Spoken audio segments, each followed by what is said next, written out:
হাব্বাতি মাওলানা মৌলভী হোক, হাফিজ হোক, কারি হোক, শোনা রে ও বন্ধুগণ শুনে রাখেন, আমরা মুসলমানের ঘরে জন্ম নিয়েছি। ও মা বোনেরা, আম্মারা শুনে রাখো মা, আল্লাহ রসুল কি বলল? আল মারআতু ইযা সাল্লাত খামসাহা, আমার রসুল বললেন কোন একটা মেয়ে যদি 5 ওয়াক্ত নামাজ পড়ে, ওয়াসামা শাহরুহা, ওই মেয়েটা যদি রমজান মাসে রোজা করে, ওয়াসানা ফারাজাহা, ওই মেয়েটা যদি পর্দা পুশিদায় চলে, আমার নবী বলল ওয়াতা বালাহা, ওই মেয়েটা যদি স্বামীকে ভালোবাসা দেয়, স্বামীকে খিদমত করে, আমার রাসূল বলল ফাকাদা কুলমা নাই আবু আবিল জান্নাতির সাদ, নবী বলল ওই নারীদের জন্য আল্লাহ 8টা জান্নাতের দরজা খোলা রাখবে। জোরে বল সুবহানাল্লাহ। কিন্তু বর্তমান যুগে তো নামাজি মেয়ে নাই, স্বামী নামাজ পড়লে বউ নামাজ পড়ে না, বিবি নামাজ পড়ে না, ঠিক না বিটি? আর বিবি যদি নামাজ পড়ে, স্বামী নামাজ পড়ে না। ডিজিতে আমরা নামাজি খালি শুক্রবারে যায়, আল্লাহু আকবার, 3 শুক্রবার 4 শুক্রবার নামাজ পড়ে। এরকম নামাজি আসলে আমার আসামে জমাতে নেই। আসামে খালি রমজান মাসে নামাজের ভিড়, আর বাকিগুলো সব বাজারে ভিড়, ঠিক না বিটি? এই নামাজের দ্বারাই জান্নাত পাওয়া বড় কঠিন আছে বাবা। আমার সোনার জান্নাত বন্ধুগণ শোনেন, পৃথিবীর প্রথম খলিফাতুল মুসলিমিন, প্রথম রাষ্ট্রপতি ছিল, মদিনার মক্কা শাসন কর্তা ছিল হযরত আবু বকর সিদ্দিক। দ্বিতীয় খলিফাতুল সানি, রাষ্ট্রপতি শাসন কর্তা ছিল হযরত ওমর খলিফাতুল সানি। তৃতীয় ছিল হযরত ওসমান গনি। চতুর্থ হযরত আলী। এই 4 জন খলিফার মাঝখানে সবচাইতে রাগান্বিত খলিফা ছিল, রাষ্ট্রপতি ছিল হযরত ওমর খলিফাতুল মুসলিমিন। ওনার কাছে কোন মানুষ কথা বলতে হলে একটু সতর্কভাবে বলতে হবে, সাবধানে বলতে হবে। একটু নির্ভীক হলে খলিফা ওমর তার সানি তরবারটা সঙ্গে সঙ্গে সাত করে বাইর করত। এত রাগ ছিল, এত কড়া ছিলেন মদিনার খলিফা রাষ্ট্রপতি হযরত ওমর। একদিন তার দরবারে একটা লোক আসছিল, আসি বলছে খলিফা মুসলিম, আমি আপনার সাথে দেখা করতে চাই। কয়দিন থেকে আমি ফিরে চলে গেলাম, আজকে আমি তোমাকে দেখা পাইলাম। খলিফা, আমি শুনছিলাম আপনি বলো গরিবের সহায় করেন, গরিবের পাশে দাঁড়ান। ও খলিফা, আমি একটা গরিব অসহায় মানুষ, আপনি আপনার কাছে আসলাম, আমাকে সহায় করবেন কিনা? খলিফা ওমর বলল তোমার নাম কি, কোথায় তোমার বাড়ি, কি জন্য আমার কিসের সহায় চাও বলো? লোকটা বলল ও খলিফা মুসলিমিন, আমি একটা বিদিন ছিলাম, লেহান্দার যুদ্ধের মধ্যে আমি মুসলমানদের কাছে বন্দী হয়ে গেছিলাম। তোমার সাহাবী হযরতে মুবারক আমাকে গোলাম হিসাবে কিনে আনছে, খরিদ করেছে।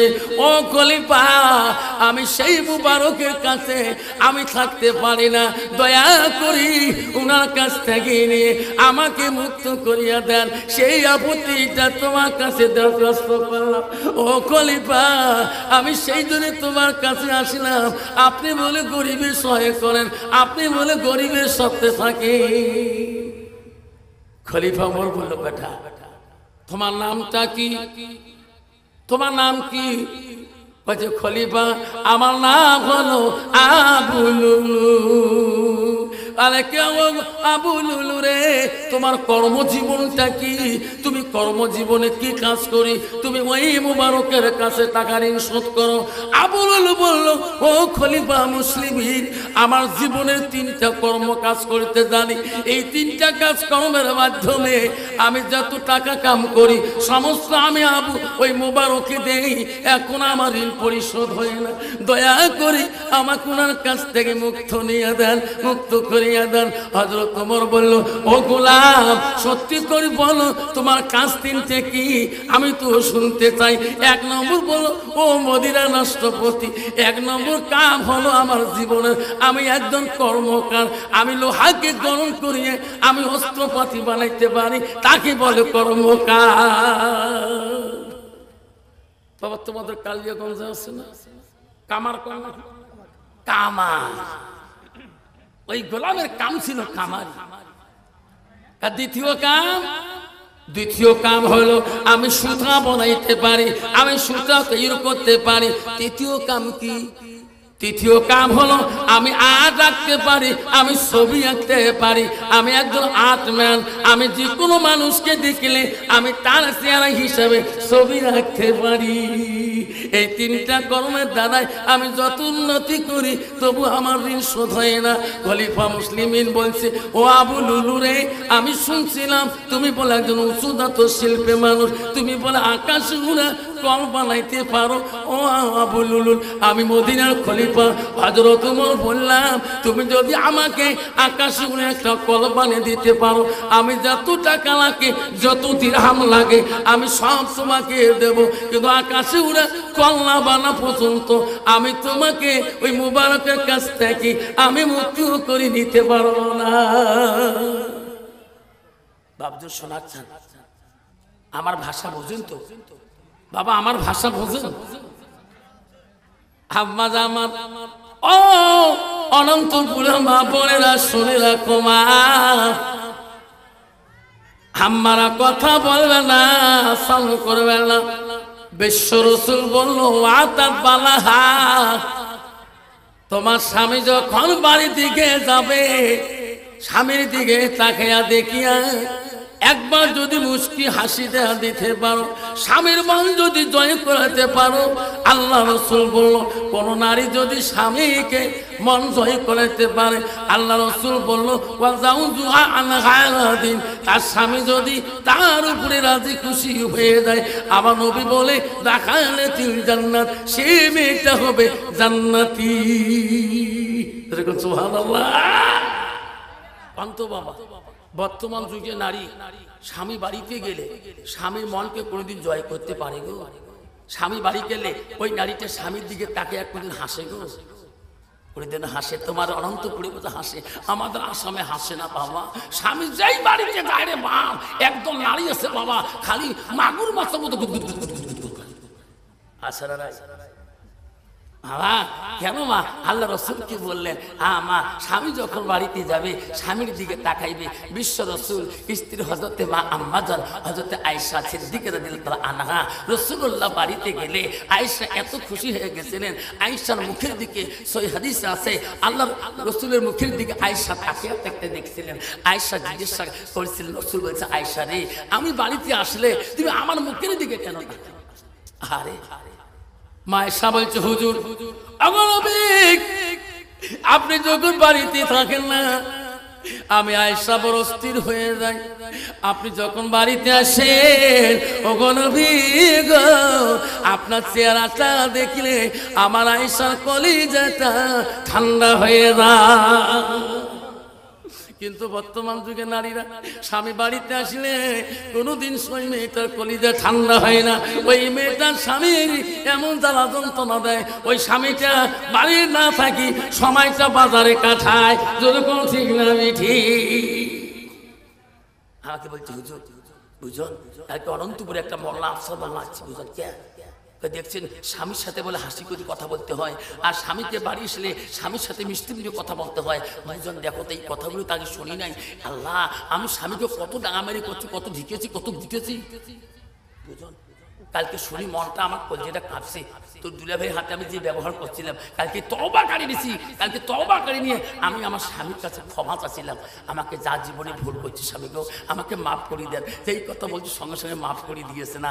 আজকে মাফ পাওয়ার পরে আমার শরীরে একটু পাতলা পাতলা হয়েছে বুঝুন। আজকে আমি এক জায়গায় 4 বার ভাত খেলে বুঝুন, তবু আমার পেট ভরছে। বুঝুন, তুমি কালকে দুলাভাইয়ের কাছে মাপ নেওনি, তুমি তো অসুবিধা আছো, আমি মাপ নেব? আমার মা তো কম দুষ্টু ছিল না। আমার বাবার সাথে আমার মা জীবনে কথাবার্তা চলে নাই। আমার মার ভয়ে বাবা আমার মাঝে মাঝে কালিয়াগঞ্জে থাকতো, এই 7 কিলোমিটার বাড়ি আসতো না। তারে বেটি আমি মাপ নেব? ঠিক না বেটি? মা যদি ভালো হয় মেয়ে ভালো হবে, আরে মেয়ে যদি ভালো হয় রে মা ভালো হবে। মাস্টার যদি ভালো হয় ছাত্র ভালো হবে, ছাত্র যদি ভালো হয় রে মাস্টার ভালো হবে। ইডি যদি ভালো হয় ফার্মা ভালো হবে, ফার্মা যদি ভালো হয় রে ইট ভালো হবে।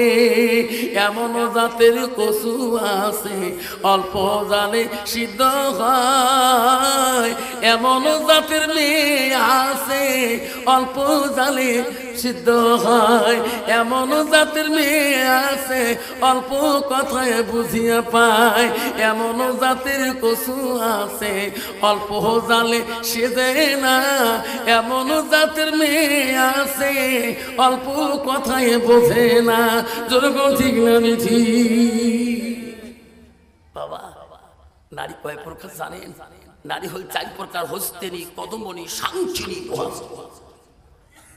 বাবা মা শোনাস চালো না, ওয়াজ করি বাড়ি গেছিলাম, বাড়ি যেতেই বাড়ি ছিলাম, আমাদের আলেম মানুষের অভ্যাস বাড়ি ঢোকার সাথে সালাম দিয়ে থাকবা নাই থাক। যেরকম ঠিক না মিঠি ঢোকার সাথে সাথে আমার বাড়ি আলি আমার হোম মিনিস্টার, হোম মিনিস্টার বোঝেন তো?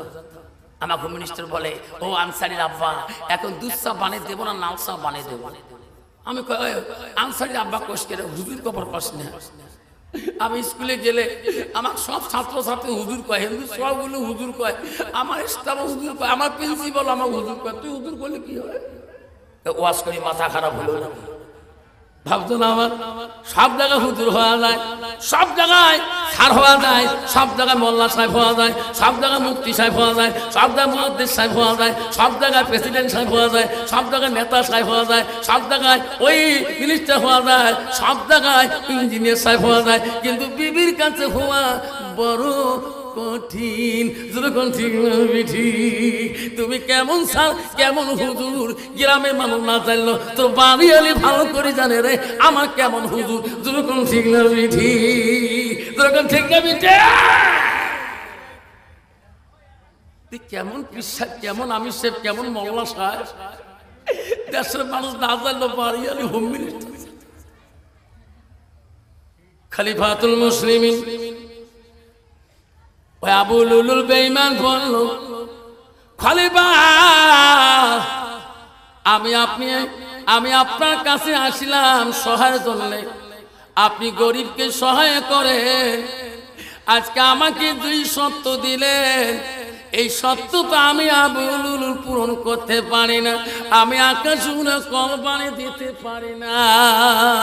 ওই আবু লুলুর মনে বড় বেদনা হয়ে গেল রে।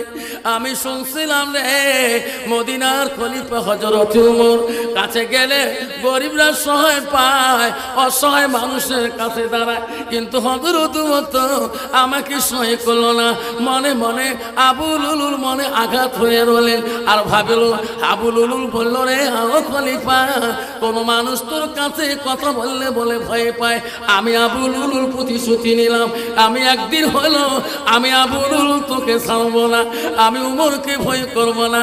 আবু লুলুল মনের আবেগটা ওই কষ্টটা গেল না, আবু লুলুল মনের মধ্যে বেঈমানি ছিল। একদিন মসজিদের ভিতরে আবু লুলুল মুসলমানের রূপ নিয়ে পোশাক পত্র নিয়ে হযরত উমরের নামাজের কাতারে দাঁড়িয়ে গেলেন। ফজরের নামাজের সময় হযরত উমর খলিফাতুল মুসলিমিন মসজিদে যে নামাজ পড়াবেন, ওই আবু লুলুল বেঈমান আবু লুলুল হযরত উমর খলিফাকে মারার জন্য ষড়যন্ত্র করলেন। ওই দিন আমাদের কাতারে দাঁড়িয়ে রইলেন, কেউ চিনতে পারল না এটা আবু লুলুল। চিনতে পারল আবু লুলুল মনের আবেগ আছে যে আমি তোর কাছে গেছিলাম, তুমি আমার সহায় করো না। আজকে আমি দেখবো আবু লুলুল বেঈমান ছুরিতে ভিতরে কাপড়ের ভিতরে নিয়েছিলেন, মুমিনদের মুসলমানের মতন করিয়ে নামাজের কাতারে ছিলেন খলিফা উমরের পিছনে, কিন্তু কেউ চিনতে পারে নাই আজকে আবু লুলুল আমার মদিনার রাষ্ট্রপতি খলিফাকে আজকে উনি শেষ করে দিয়েছেন। বাবা তো যদি কেউ অন্যায় করে কেউ বুঝতে পারবে রাস্তা দিয়ে গেলে যে আজকে আমাকে ছুরি বাঁধিয়ে দিবে, কেউ বুঝতে পারবে না। খলিফা ওমর, ও বন্ধুগণ, ও মা বোনেরা, শুনে রাখো মা বোনেরা, খলিফা ওমর যখন নামাজের কাতারে দাঁড়িয়ে গেলেন, মুক্তাদিরা দাঁড়িয়ে গেলেন, সাহাবীরা দাঁড়িয়ে গেলেন, আবু লুলুল পিছনের কাতারে দাঁড়িয়েছিলেন।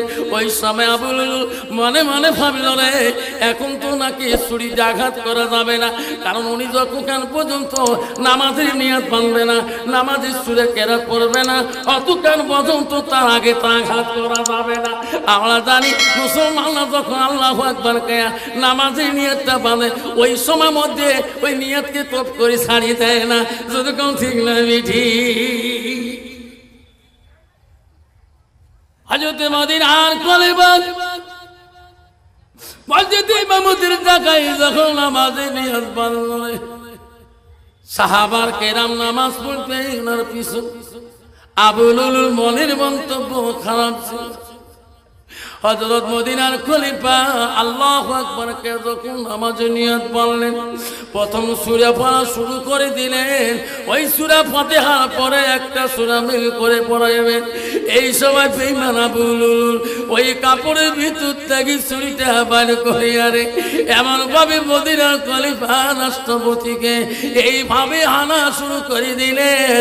ও বাবা, এমন ভাবে ওই ছুরি আঘাত করা শুরু করলেন। হযরত খলিফাতুল মুসলিমিন যতবার ছুরির আঘাত খেয়েছিল, তবু উনি নামাজ নষ্ট করে নাই। ওই অবস্থায় প্রথম রাখা নামাজ পড়েছিলেন, দ্বিতীয় রাখা নামাজের পারা আবু লুলুর আঘাতে মদিনার খলিফা আদারে থাকতে পারে নাই। কিতাবে আছে রে, ওই সময় ওই একজন সাহাবী ছিলেন আব্দুর রহমান আফরাদি আল্লাহু তাআলা, ওনাকে টানি নিয়ে বুঝেছে, আব্দুর রহমান রে, এই দ্বিতীয় রেখা নামাজটা তুমি পড়ে দাও, নামাজ তুমি নষ্ট করিও না। হযরত ওমর নামাজের কাতার থেকে ফিরে দেয়া যখন থাকতে পারল না, আরাম করে পড়ে গেল। ওই সময় কিছু সাহাবীরা নামাজ নষ্ট করে দিয়েছে। আবু লুলুল যখন তরবাল মারছিলেন, এনাকে এমন ভাবে ধরছিলেন, এইভাবে কেউ নামাজ পড়ছে আর কেউ নামাজ পড়তে পারে নাই। নামাজ যখন আব্দুর রহমান যখন শেষ করিয়ে দিলে, সালাম পীরের পরে দেখে মদিনার খলিফা মসজিদের বারান্দায় পড়ে বসে গো। আমা বলে আমার অনন্ত পড়ি মা পড়ে শুনি রাখো মা, আমারা সুস্থে পারবেন, সব বুঝতে পারবেন, আস্তে আস্তে জানবা। সব কথা যদিও না বুঝেন না, আমি বাংলা ভাষায় কথা বলছি, আমি অহমিয়া কথায় বলি নাই মা। ও মা, আল্লাহ রাসূল বলতেন বালাহা, তোমার স্বামী যখন বাড়িতে যাবে রে মা, ওই স্বামীর দিকে তাকায়া তাকায়া একবার যদি মুস্কি হাসি দিতে পারো, স্বামীর মনকে যদি জয় করতে পারো, স্বামী যদি রাজি খুশি হয়, আমার রাসূল বলল সেই নারীতে হবে জান্নাতের অধিকার। মাইশা নবীকে দেখলে আনন্দ হয়ে যায়। আয়েশা এমন নবীর নন্দিনী এমন স্ত্রী ছিল গো। মা বোনেরা, নবীজি খানা খাইলে আয়েশা খানা খাইল। নবী খানা না খাওয়া পর্যন্ত আয়েশা খানা খাইতে বড় কষ্ট পায়।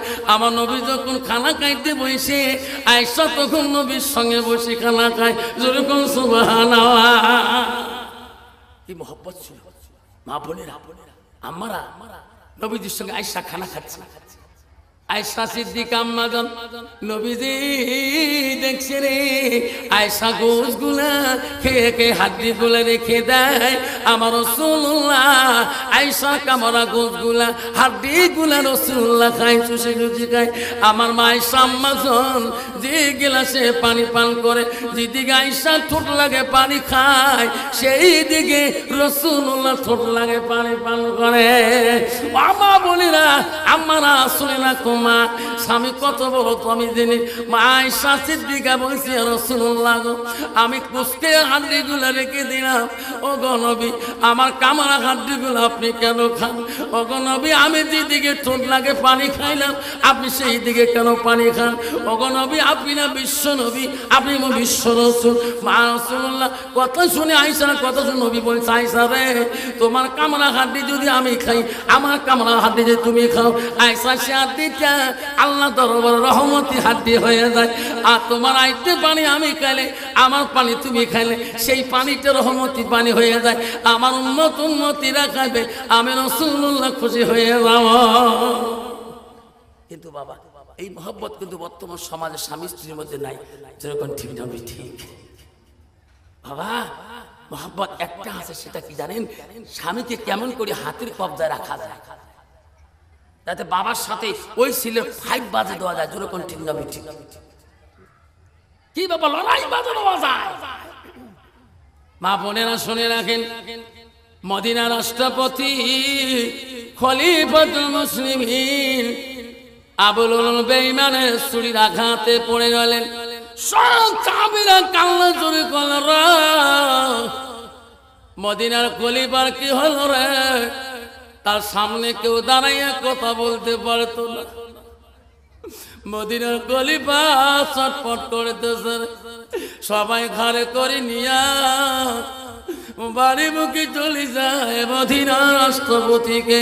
মদিনার খলিফার ছেলে আব্দুল্লাহ খবর পেয়ে গেল, রে আমার আব্বু বলে কেমন আঘাত করেছে রে। মদিনার খলিফা রাষ্ট্রপতি ওমরের বড় ছেলে, তার নাম ছিল আব্দুল্লাহ।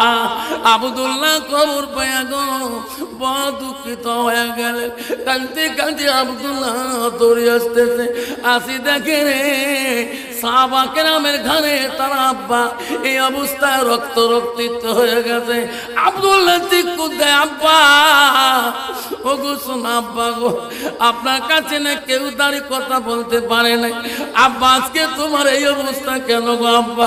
আমি না তোর বড় ছেলে আব্বা, আমার নাম আব্দুল্লাহ। আব্বা গো একবার তাকিয়ে দেখো আব্বা, আমি তোমার বড় ছেলে আব্দুল্লাহ। আব্দুল্লাহ দেখতেছে আমার আব্বার জন্য সাহাবারা পাগল হয়ে গেছে। বাড়িতে নিয়ে গেলেন, আব্দুল্লাহ কান্দে রে, আমার আব্বার কি হলো গো? মক্কার একজন জ্ঞানী বিজ্ঞ ডাক্তারের কাছে গেলেন। আব্দুল্লাহ আসি কান্দে জ্ঞানী বিজ্ঞ ডাক্তারের কাছে, ডাক্তার বাবু আমার আব্বা চিকিৎসা করতে হবে। আব্দুল্লাহ কান্দনে বিজ্ঞ ডাক্তার বলে, আব্দুল্লাহ রে কেন বাবা কান্দিস? আমি তোর বাবা চিকিৎসা করবো রে বাবা, চল চল চল, আমি তোর বাবা চিকিৎসা করতে যাব। তোর বাবা হলো মদিনার খলিফাতুল রাষ্ট্রপতি হযরত ওমর খলিফাতুল মুসলিমিন। আব্দুল্লাহ এত কান্দ কেন? চলো যাই, বাবার কি দরদ ছিল। আব্দুল্লাহ চোখের পানি চোখ থেকে বন্ধ হয় না। আমার আব্বা তাড়াতাড়ি সুস্থ করতে হবে। বাপজান শোনার তারা আল্লাহ রাসূল বলছে, নেক সন্তান যারা হবে আওলাদুল সালিহিন ইয়াদুলাহু, নেক সন্তান যারা হবে তাই বাবা মার জন্য দোয়া করবে, সেই সন্তানের দোয়া আল্লাহ কবুল করবে। ডাক্তার বেশি বাড়ি এসে আব্দুল্লাহকে বলো, বাবা কান্দো না। হাই আব্দুল্লাহ, তোমার আব্বার আমি এখনই চিকিৎসা শুরু করে দেব। আব্দুল্লাহ রে তুমি 1 গ্লাস দুধ নিয়ে আসো, তোমার আব্বাকে দুধ পান করে দাও। আব্দুল্লাহ রে তারপরে আমি চিকিৎসা শুরু করে দেব। বাবার কি আদর গো, হায় রে বাবার কি দরদ। আব্দুল্লাহ রে ঘরে যায় কান্দে, দুধের গ্লাসটা নিয়ে আসি ডাক্তার বাবুর কাছে দে। আব্দুল্লাহ রে তুমি নিজ হাতে তোমার বাবাকে দুধ পান করে দাও। আব্দুল্লাহর কি মায়া রে, বাবার কি দরদ রে বাবা। বর্তমান যুগে গো কত ছেলে আছে গো, বাবা ঘরের মধ্যে বিনা দাওয়াই মারা যায়। বাবার একটা ট্যাবলেট পায় না, মা একটা জ্বর আসলে ট্যাবলেট পায় না। মা বিছনায় কাঁদে, বাবা বিছনায় কাঁদে, কিন্তু এমন যুবক নাই রে এখনো বাবা মার চলে কাঁদে। যদি কোন ঠিক না হয়েছি আছে না নাই বাবা? সমাজে বহু ছেলে আছে, মা আর 7 দিন থাকি জ্বর, মা বিছনাতে উঠতে পারছে না, মার খাতে একটা ট্যাবলেট মেলে না, মার খাতে একটা প্রাসিটামল জ্বরের ট্যাবলেট মেলে না, মার খাতে একটা নিউক্লিপ্লাস ব্যথার ট্যাবলেট মেলে না। আর বেবির সামান্য একটু ব্যথা পাচ্ছে, তাকে নিয়ে কালিয়াগঞ্জে নিয়ে গাড়ি তুলে বিবির আদর বাবা। আল্লাহ বলো বান্দা, ও বান্দা রে আমার ইবাদতের পরে ইল্লালিয়া বলুন, আমার ইবাদতের পরে ওয়াবিল ওয়ালিদাইনি ইহসানান, তুমি তোমার মা বাবার সঙ্গে সৎ ইহসান করো, সৎ ব্যবহার করো। কেউ কান্দিনি প্রসবে কালে, কেন্দেছিল শুধু তোমার মা, মায়ের দিলে কে কেহ ব্যথা দিও না, রক্ত মাখা শরীর মা ডুবিয়েছিল ঘরে, হৃদয়ের গোপন জিনিস মা মুখে যাইরে তুলে, হৃদয়ের গোপন জিনিস মা মুখে যাইরে তুলে। মার মতন পৃথিবীতে কেউ নেই। আজকে সেই মার কপালে একটা ট্যাবলেট মিলছে না, মার কপালে এক গ্লাস দুধ মিলছে না, যখন ঠিক না বিঠি, বাবার কপালে একটা আপেল আঙ্গুর মিলছে না। বাপ জন্য শোনা জান্নাত যেতে চান, আল্লাহ বলছে বান্দা আমার ইবাদতের পরে তুমি তোমার মা বাবার সঙ্গে সৎ আচরণ ব্যবহার করো। আজকে সমাজ কোন জায়গায় চলে গেছে গো? আজকে মার চোখের পানি কেমন? আজকে দুইটা সন্তান বাঁচে থাকতে দেখবেন পথে ঘাটে রাস্তায় ঘাটে গাড়ি বটে, দুই সন্তান থাকি বাবা মানুষের কাছে হাত পাতে গো। হিন্দু মানুষের মধ্যে একটা ধর্ম ভালো আমি দেখি গো, আমি হিন্দু বস্তিতে বাস করি, আমাদের গ্রামে মুসলিম মানুষের সংখ্যা কম, হিন্দুর বেশি। আমি দেখছিলাম অভাব সংসারে অবাক, ওই বাপটাকে বেমারি বাপটাকে মাটাকে সহায় করে গো। আমি দেখছিলাম ছেলের পেটের চামড়া চলে যায়, ওই হিন্দু ছেলেকে দেখছিলাম না, বাপ এত ভক্তি করে, মাকে এত শ্রদ্ধা করে, কিন্তু আমার মুসলমানের ছেলেরা বাবা মা যদি একটু মানুষ করি একটু চাকরি নিয়ে দেয়, দেখবেন ওই ছেলেটা আর বাড়িতে পাবেন না। গ্রামে কবে না বউ কইছে স্বামী গো অনন্তপুরে থাকলে তো আমার বাচ্চা মানুষ হবে না, কেন? আপনি একটু ডাল খোলায় জমি দেখুন, এরকম ঠিক না ঠিক? ছেলে বলছে বিবির ডাল খোলা কেন যাব?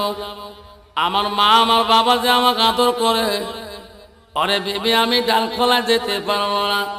বেবি বলছে স্বামী গো আপনি যদি ডাল খোলা না যান আমি এই গ্রামেও ভাঙা রাস্তার ভিতরে আসতে পারবো না, চলতে পারবো না।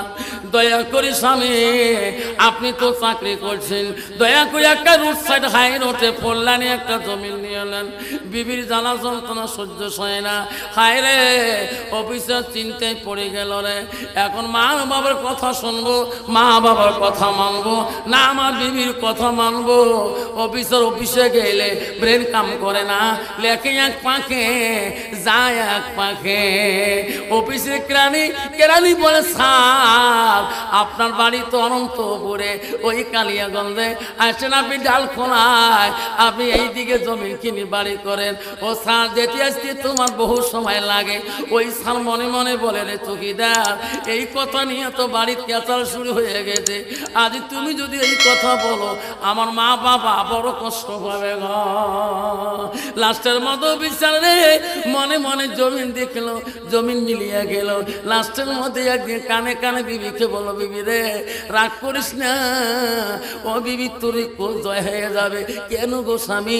ও বিবি খবরদার মার কানে বাবার কানে দিস না, 10 কাঠা জমিন নিচ্ছি গো বিবি রে কয়েক লক্ষ টাকা দিয়ে, মা বাবা যাতে জানে না আর ছোট ভাই যাতে জানে না, আমরা এমন ভাবে ওই জায়গায় যাব আমার মা বাবা যাতে কষ্ট পায় না, বাবা যত বুঝতে পারে না, আমরা এইখান থেকে ওখানে যাব। আরে আস্তে আস্তে মনে মনে বাড়ি ঘর শুরু করে দিচ্ছে। এখন বিবিকে বলছে বিবি রে বাড়ি তো হয়ে গেছে, বাবা জানে না মাও জানে না, কিন্তু আজকে যে নেয়া বাড়ি যাব কিভাবে যাবো যেন? শোনো তোমার আব্বাকে বলেন, আব্বা এখান থেকে যাওয়া আমার কষ্ট হয়তো, তা আমি একটা ঘর ভাড়া পাচ্ছি, আমি মাসে ও আব্বা সপ্তাহ একদিন করে বাড়ি আসবো, রবিবার করি, আমি বুদ্ধি আমি করি দেবো। লাস্টের মধ্যে বাবার কাছে যা বলো আব্বু গো কি আমি না অন্তপুর দেখি গো আব্বু আমি না ডাল খোলা যেতে পারি না। আয় আব্বু অফিসার দালির বেলা হয়ে যায়, অফিসার আমাকে গালি পারে। আব্বু গো আমি একটা রুম ভাড়া পেয়েছি, আমি সপ্তাহে একদিন আসবো রবিবার শনিবার করে। ও আব্বু আমাকে বিদায় দেন, আমি ওখানে রান্না বাড়া করে খাবো। বাবা বলছে শোনা তুমি যা করো যাতে তোমার চাকরি নষ্ট না হয়। আরে বুদ্ধি দিল বিবি, হাই ব্যাটিং পাত্র বিবি বানিয়ে দিলেন। একদিন 2 দিন যখন ওই কথা নিয়ে থাকলেন, হঠাৎ করে বিবিকে অফিসার ফোন করে, বিবি রে আজকে না আমি রান্না করেছিলাম, হাতের মধ্যে আগুন লাগছিল, হাতের মধ্যে ফোসা পড়েছিল, বিবি আমি রান্না করতে পারি না, বুদ্ধিটা কি? ভাই স্বামী গো, কালকে আপনি একটা ট্রাক পাঠিয়ে দেন, একটা মালগাড়ি পাঠিয়ে দেন। ও স্বামী, এই জায়গার মালপত্র আমি কিভাবে নিয়ে যাওয়া লাগে আমি নিয়ে যাব, যাতে তোমার মা বাবা এই তোমার ছোট ভাই যাতে জানবে না। তারপরে দিন একটা গাড়ি আসলো, ট্রাক। অফিসারের বাড়ির সামনে আসি খোঁজবোঝ শুরু করে দিল। অফিসারের ভাই, ছোট ভাই আব্দুর রহমান বলে, রে ভাই, ও ট্রাকওয়ালা, এখানে মানুষ নাই, তুমি গাড়ির হর্ন দাও কেন? বলছে, ভাই রে, গাড়ি হর্ন দিচ্ছি কেন? এটি অফিসারের বাড়ি না? হ্যাঁ, আমি তো তার ছোট ভাই। বলছে, ভাই, উনি ওখানে বিল্ডিং দোতলা করছে, তো এদের বাড়ি মাল বা বস্তু বাহিনী গুলে আমাকে ট্রাকে লোড করতে বললো, সেই জন্য আমি আসলাম। বলছে, রে তুমি জানো না ও আমার নিজের বড় ভাই, ও ভাই ওখানে ঘর ভাড়া থাকে। আরে পাগলা, তুই জানিস না 5 বছর থেকে ঘর দোতলা বিল্ডিং তুই এখন করে ঘর ভাড়া থাকে? ও বাড়ি করছে, এই বাড়ি যত খান কলম টিভি টেলিভিশন আছে আমার নিয়ে যেতে বললো। আব্দুর রহমান বললো, ভাই এটা রাগালা ড্রাইভার রে, 5টা মিনিট দাঁড়াও। আমার মার মুখে শুনছিলাম, বাবার মুখে শুনছিলাম, ভাবিজানের মুখে শুনছিলাম, দাদা ওখানে ঘর ভাড়া থাকে, তুমি বলছো বিল্ডিং করেছে। আস্তে করে অফিসারের ছোট আব্দুর রহমান বাড়িতে দৌড় দিয়ে গেলেন, যে দেখো ভাবিজান, ও ভাবিজান গো, শোনো তো, ঘরে যে ঢুকি দেখে ভাবিজান বেঈমান ভাবিজান, ওই ঘরের কাপড় জামা সব বাঁধাবাঁধি করেছে, সব জিনিস গুটাগুটি করে দিয়েছে। ওই সময় দেওয়ার বলছি, ভাবি গো, এই জিনিসগুলো কেন বাঁধাবাঁধি করলেন? টিভি টেলিভিশন কেন বাঁধাবাঁধি করলেন? কাপড় জামা কেন বাঁধাবাঁধি করলেন? তখন বেঈমান ভাবি বলে, আব্দুর রহমান রে, এই বাড়িটা তোমার, আমার নতুনখানে জমিন কিনে নতুন বাড়ি করছি, আমি এই বাড়িতে আর আসবো না, আমার বাচ্চা কুচি এখানে মানুষ বানাতে পারবো না। আব্দুর রহমান বলে, ভাবিজান, আমার বাবা তো বুড়ো মানুষ, আমার বাবা নামাজ পড়ে, গরম পানি কি করে দিবি গো ভাবিজান? আমার মা চল, আমার মা দুর্বল, আমার মাকে কি রান্না করি খাওয়াবে? ও ভাবিজান, এই বুদ্ধি কেমন করি কতদিন থেকে করলেন? ভাবি গো, ও ভাবি, আপনি আমার মার সমতুল্য গো। ভাবি, খবরদার, আমার মা বাবাকে ছাড়ে আপনি যাবেন না। কয়েছে, না রে আব্দুর রহমান, আমার সামন থেকে সরে যা, আমি অনন্তপুরে থাকিয়া আমি বাচ্চা মানুষ করতে পারবো না, আমি টান এলাকায় চলে যাও। বেঈমান ভাবি রে, সব কিছু বেরিং পাত্র নিয়ে চলে গেল। মা কাঁদে, বাবা কান্দে, ওই বাচ্চারও কান্দে গো। লাস্টের মধ্যে বাবা চোখের পানি ফেলায়, মা চোখের পানি ফেলায়। ওই ছোট ভাই যা বলে, আব্বা, আমার পড়া বন্ধ করে দিয়ে বড় ভাইয়ের জমি বিক্রি করে চাকরি নিয়ে দিলি। আব্বা গো, দেখ আজকে সেই ভাই তোমাকে কি অবস্থা বানাইলো, আমার চাকরি নাই, কিছুই নাই, তোমাকে কি দিয়ে আমি মানুষ করব? তোমাকে আমি কি খোয়াবো? আব্বা, আমার তো কিছুই নাই। ছেলের কথা শুনি বাপ বলছে, শোনা রে, আমি আগে বুঝি নাই এই ছেলে এত বড় বেঈমানি করবে, এই বৌমা এত বড় বেঈমানি করবে, আমি তো আগে বুঝতে পারি না। ছোট ছেলে কাঁদছে, বাবা এত বড় বেঈমানি করবে। বাপ বলছে, শোনা রে, আমি দোয়া করি, আল্লাহ তো কোনোদিন গরিবই বানাবে না। অফিসার মনে মনে চলে গেল, 1 দিন 2 দিন 3 দিন চলে গেল। আরে হারে, 1 মাস পরে ওই ছোট ছেলে কি কর্ম করে রে? মানুষের বাড়িতে কাজ করব করি, হায় আল্লাহ, অফিসারের ছোট ভাই আনি বাবাকে খোয়ায়, মাকে খোয়ায়। ওই অফিসারের ছোট ভাই একদিন আসি দেখে তার বাবা জোহরের নামাজ পড়ি কাঁদতেছে। ছোট ভাই বলছে, আব্বা আপনি এইভাবে কান্দেন কেন? আব্বা, আমি গরিব ছেলে, তো আমার চাকরি বাকরি নাই। আব্বা, আমি মানুষের বাড়িতে কাজকর্ম করি, তোমাকে খোয়াই। আব্বু গো, আপনি কেন কাঁদলেন? তখন বাবা বলছে, রে বেটা আব্দুর রহমান, অফিসার যাওয়ার পরে কোনোদিন আমাকে একটা ফোন করলো না, একটা ফোনে কথা বললো না। আমার মনটা চায় অভিযোগের সাথে একটা দিন কথা বলবো, যে বেটা আমার ছাড়া বুঝে নাই, আজকে সেই বেটা কি অবস্থা হলো। আব্বা তোর আমার শোনার চাল না, মা বলে না শুনি না। ওই হযরত তোমার খলিফাতুল মুসলিমিনের সন্তান যখন দুধের গিলাসটা নিয়ে আসলেন, বাবাকে কিভাবে পান করে গো শুনে। ওই ডাক্তার বাবু বলো, আব্দুল্লাহ রে তোর বাবাকে দুধ পান করিয়া দে, আমি তারপরে তোর বাবার চিকিৎসা শুরু করে দেব। আব্দুল্লাহ নিজ হাত দিয়ে মদিনার খলিফা মুসলিমিনকে আল্লাহ নিজ হাতে দুধ মুখে দিয়ে দেয়। ওই সময় দুধ যখন মুখে যায়, ওই সময় ডাক্তার বলে, ও আব্দুল্লাহ রে আমি তোর বাবার চিকিৎসা করতে পারবো না, আমি তোর বাবার চিকিৎসা করতে পারবো না। ডাক্তার কেন পারবে না? তোর বাবার মুখ দিয়ে দুধ পান করে দিলি, যেদিকে ছুরি মারছে বেঈমানরা, সেই দিকে দুধে সরা বাইরে গেল।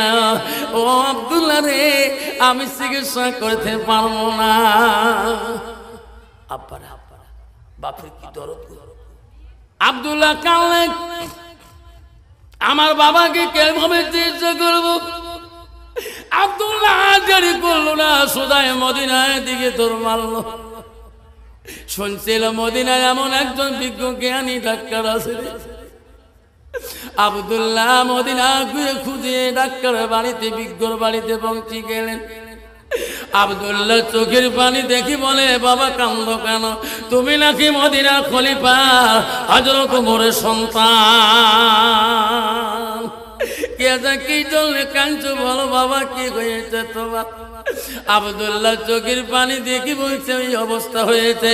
ও ডাক্তার বাবু চলো, আমার আব্বা চিকিৎসা আপনার করতে হবে। মদিনার বিজ্ঞ ডাক্তার বলছে, আব্দুল্লাহ রে আমি কেন যাব না? তোমার বাবা মদিনার রাষ্ট্রপতি, আমি যাব রে। আব্দুল্লাহ তুমি কান্দো না, তুমি কান্দো না, আমি কথা দিলাম আমি তোর বাবার চিকিৎসার জন্য তোর সঙ্গে যাব। আব্দুল্লাহ মদিনার থেকে জ্ঞানী বিজ্ঞ ডাক্তারকে নিয়ে আসলেন। আমি বাড়ির দিকে এসে দেখে রে সাহাবাকে আমরা কাঁদতেছে রে। আরে আব্দুল্লাহ যখন বাবার অবস্থা দেখিলেন, আব্দুল্লাহ চোখের পানি আসি বাড়ি ছাড়িয়ে দিলেন। আব্দুল্লাহর বোন হযরতে হাফসা কাঁদতেছে। হযরত ওমরের মেয়ের নাম হযরতে হাফসা। হাফসা চোখের পানি ফেলে কাঁদতেছে। আব্দুল্লাহকে ডাক্তার বলল, আব্দুল্লাহ তুমি কাঁদো না, আমি মদিনা থেকে চিকিৎসা করতে আসলাম। আব্দুল্লাহ রে তুমি ঘরের ভিতরে যাইয়া 1 গেলাস আঙ্গুরের রস তুমি পানি আনো, আনি আমার সামনে তোর আব্বাকে পান করিয়া দাও। সুবহানাল্লাহ। অন্ত বাবা, বর্তমান সমাজে কোন ছেলে কোন বাবা আঙ্গুর আপেলের রস পান করাই গো, খেজুরের রস পান করা? আরে বাবা জীবন যদি একদিন আপেলের আঙ্গুলের রস খাইতে চায়, ওই ছেলে তো দূরের কথা, বাপ মরে গেল কোনদিন একদিন উষার রস বাবা মুখে যায় না। ধরে কোন ঠিক না ঠিক? পিসাব বাড়িতে গেলে আঙ্গুরের রস, আপেল আঙ্গুর কিশমিশ বিদানা কত কিছু হয়ে যায়। হুজুর দোয়া করেন, তোর হুজুর তো খেয়ালই নেই, একদিন খেয়ে গেছে সব ভুলে গেছে। পিসাবা তোর কত দোয়া করবে, কত ভক্তি ধরনের কথা খায়, কত ভক্তর খায়, কত খায়, তোর কত দোয়া তো ভুলে গিয়েছে। ধরে কোন ঠিক না ঠিক? আব্দুল্লাহ আঙ্গুরের রস নিয়ে গেলেন মদিনার খলিফার জন্য। মুসলিমিন আব্বাকে রস পান করাইতে হবে, আঙ্গুরের রস। ডাক্তার বলছে, আব্দুল্লাহ তুমি 1 গেলাস আঙ্গুরের রস আনি তোমার বাবাকে পান করি। মা বলে আব্দুল্লাহ চোখের পানি রে, আঙ্গুরের রস বানাইতে যায় আর কান্দে। আব্বু গো মদিনার জমিনে কেউ তোমার সামনে চাপতে পারে না। আব্দুল্লাহ চোখের পানি দিয়ে বুক ভিজিয়ে যায় আব্বার গরমে। আব্দুল্লাহ কান্দে।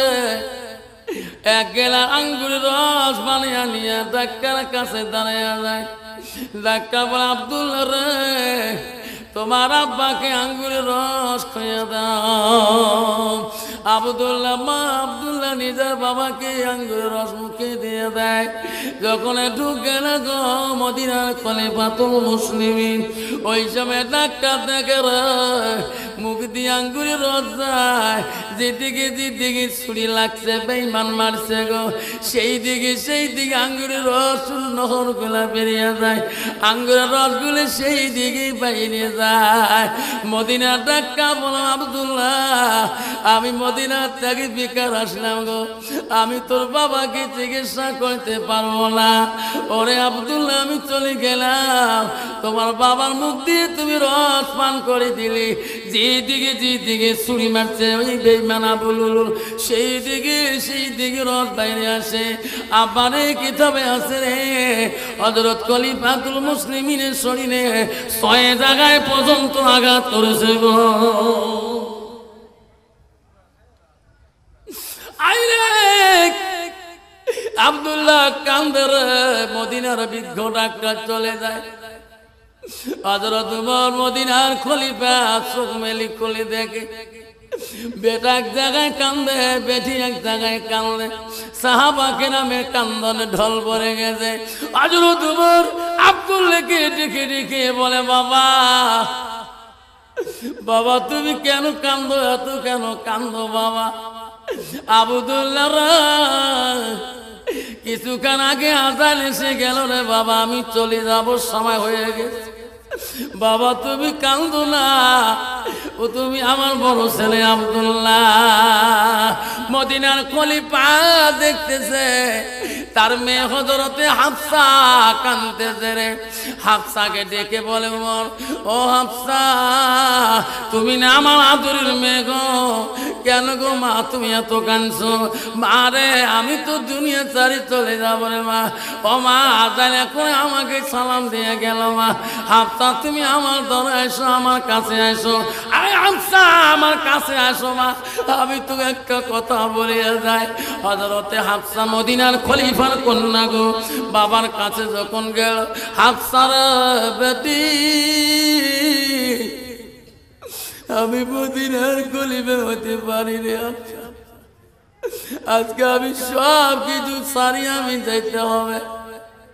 বেটি রে আমার একটা কথা রে বেটি, কি তোমার এক জায়গায় যেতে হবে, আমার জন্য তোমার দান করতে হবে, কারো কাছে তোমার সাহায্য চাইতে হবে রে বেটি।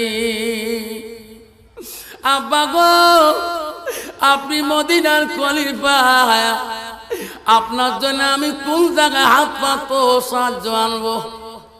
তখন বলছো বেটি রে মদিনায় যা, বিশ্ব নবী রাসূলুল্লাহ স্ত্রী মাম্মার কাছে আয়েশার কাছে যা, আমার জন্য তুমি একটু হাত পাতবা। বেটি তুমি পারবা কি না? আব্বা আমি কিসের জন্য হাত পাবো? যা বলবা ওই মদিনার আয়েশা আম্মাকে রাসূল স্ত্রীকে যা বলবা, ও আয়েশা আমার আব্বা তোমার কাছে একটু পাঠিয়ে দিলেন, কি নবীজির জায়গায় শুয়ে আছে, নবীর পরে আবু বকর তোমার আব্বা শুয়ে আছে, আবু বকরের পরে ওই কবরের জায়গাটা খালি আছে। ভগবান আমার আব্বা ওই জায়গাটা তোমার কাছে সাহায্য চায় থাকবে।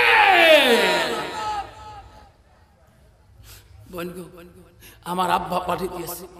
মদিনার খলিফা বলছে, হাফসাকে বলছে বেটি রে যতক্ষণ পর্যন্ত আম্মা আয়েশা আমাকে দান করবে না, যতক্ষণ উজি খুশি মনে দিবে না, অতক্ষণ আমি সেই জায়গায় থাকতে পারবো না। আয়েশার মুখে তুমি শুনবা আমাকে দানপত্র করে দিবে কেনা। আল্লাহ নবী বললেন ইজা মাতাল ইনসানু ইয়ালকাতানহু আমালাহু, আমার নবী বললেন মানুষের মৃত্যুর পরে মানুষের সৎ আমলগুলা নেক আমলগুলা কবরে গেলে বন্ধ হয়ে যায়। আমার নবী বলেন ইল্লা মিন সালাসাতিন, তিনটা আমল কবরবাসীর বন্ধ থাকে না। এক নম্বর হলো সাদাকাতুল জারিয়া। আব্বারা শোনার চান না, আজকে তোমাদের অনন্তপুরে তোমার মা তোমার আব্বা কবরে পড়ে আছে। শোনা কার কার আব্বা মা কবরে পড়ে আছে, একটা বার হাতটা দেখাইবেন গো। হুজুর আপনি মুসাফির, সহিহ হাদিস আছে আল্লাহ রাসূল বলছে তিন ব্যক্তির দোয়া বিফলে যায় না। এক নম্বর হলো মুসাফিরের দোয়া। একটা বাবা উঠবে না, শোনা বসুন, আব্বা বসুন, শোনা বসুন, আব্বা ও আব্বা খবরদার যাবে না। রাসূল হাদিসকে বলেন, বুখারী মুসলিম শরীফ হাদিস, আল্লাহ রাসূল বলেন ইল্লা মিন সামাসাতিন, তিনটা আমল কবরবাসীর জন্য বন্ধ হয় না। এক নম্বর হলো সাদাকাতুল জারিয়া, যারা দুনিয়ার বুকে সাদকা জারিয়া করে, দান খয়রাত করে, তাদের আমলটা কবরবাসীর জন্য বন্ধ হয় না। আজকে তোমাদের মা বাবা কবরে আছে কি নেই? বাবা কার কার মা বাবা কবরে আছে গো? একটু হাতটা দেখাইবে। কার কার মা বাবা কবরের মধ্যে শুয়ে শুয়ে আছে গো? আমার মা আমার বাবা কবরে আছে। বাবা আজকে আপনাদের মা বাবা কবরে শুয়ে আছে কি? কার কার আছে একটা হাতটা দেখাবেন। হুজুর আমার মা বাবা কবরে শুয়ে আছে। সেই মাটার জন্য বাবাটার জন্য ওই অনন্ত বলে বন্ধুরে কি আছেন বাবা, তারপরে বক্তব্য রাখবো। মা বোনেরা গো, খালি হাতে কেউ যাবেন না। দানে কারিল পিতা মাতা সুখে রাখো কবরে, নূরের তাজ পিন্দায়া মওলা হাসর দিনে উঠাইবে।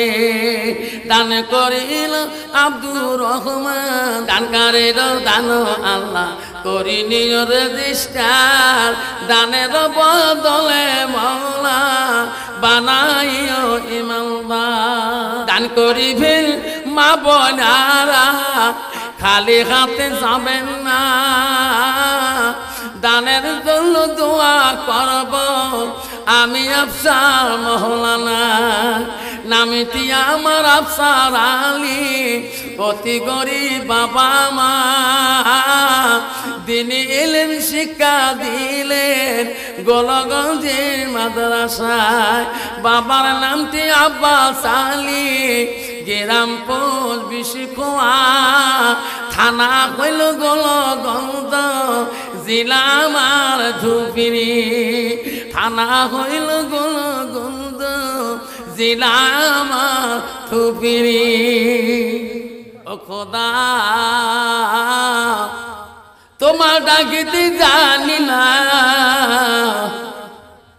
ডাকের মতন ডাকিলে খোদা কেমনে শুনে না। ও খোদা তোমাক ডাকিতে জানি না। একে ডাকিল মুসা নবী, একে ডাকিল মুসা নবী, তোর পাহাড়ে গেলিল চলি, খোদার নূরে পাহাড় চলে, মুসা চলে না। ও খোদা তোমাক ডাকিতে জানি না। ও খোদা তোমাক ডাকিতে জানি না। ও খোদা তোমাক ডাকিতে জানি না। এক ডাকিলেন ইউনুস নবী, মাছের পেটে রইলেন পড়ি, খোদার নামে থাকিল পরি, হজম হইল না। খোদা তোমাক ডাকিতে জানি না। ও খোদা তোমাক ডাকিতে জানি না। অঘরি খোদা হে কিয়ন দেখুয়ালা, তোমার হিয়ার বরম কিনি আমাকে বিলাই দিয়া, আমাকে বিলাই দিয়া। ও অগরি খুদা গে কিয়ন দেখুয়ালা, তোমার হিয়ার মরণ খিলি আমাকে বিলাই দিয়া। আমরা সেই মুসলমান বিনা পেলেন আকাশে উড়ায় নবী সুলেমান। আমরা সেই মুসলমান, নাই থাকবে আমরা সেই মুসলমান বিনা পেলেন আকাশে উড়ায় নবী সুলেমান। আমরা সেই মুসলমান। মা বোনেরা গো, শান্তি কেন নাই রে দুনিয়ায়, গজব কেন আসলো দুনিয়ায়।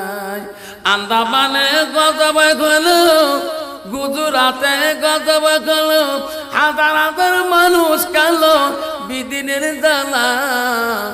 মা বোনের গো, ভাই বন্ধু গো, শান্তি কেন নাই রে দুনিয়ায়। গুজরাটে গজব হলো, আসাম কোকরাঝারে গজব হলো, হাজার হাজার মুমিন কান্দ বিদিনের জ্বালা। মা বোনের গো, শান্তি কেন নাই রে দুনিয়ায়, গজব কেন আসলো দুনিয়ায়।